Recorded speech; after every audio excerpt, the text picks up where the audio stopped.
Hi everyone, I'm Todd Reed. I'm a relationship and communication coach that specializes in conflict, listening, and work-life balance.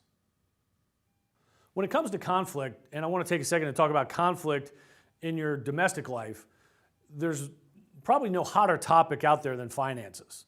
You know, in today's society and the way things are now, unfortunately, again, we got bills to pay. There's budgets that need to be put into place, or at least, you have to make the car payment, the house payments, all the insurance, that's all got to happen, and it eats away at us, and oftentimes causes conflict because at the end of the day, we all would love to have more money in the bank account than a lot of times we end up having. Well, how do we deal with that? Who in your household is in charge of the budgeting process? And not only in charge of it, but are you all on the same page with how it's being handled? Because everyone has a different background. Everyone comes from a different place, and how they learn to handle money, before they came into the current relationship they have. And so to have a discussion about that, and a lot of times folks and couples don't have that discussion. It's almost sort of like being sent to the gallows, right? I mean, oh, okay, yeah, I'll handle the finances. Nobody really just loves to do it because there's a lot of pressure that comes along with it, a lot of responsibility.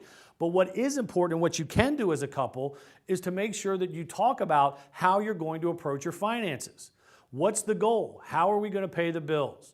And what's left over after the bills are paid for us? We all have wants, we all have desires, we all have needs. There's things that we need to spend money on. Well, nothing's more frustrating than when you go to that person and say, hey, I need to do X, and the money's not available. Well, be able to communicate and come up with a plan where you understand, where both people have clear understanding how those monthly bills are being handled, what's left over, and create an opportunity where as needs pop up, that you know how to handle those and prioritize them so that there isn't a lot of frustration. Relieve some of that pressure and some of that frustration from dealing with your finances. It'll make for a happier home.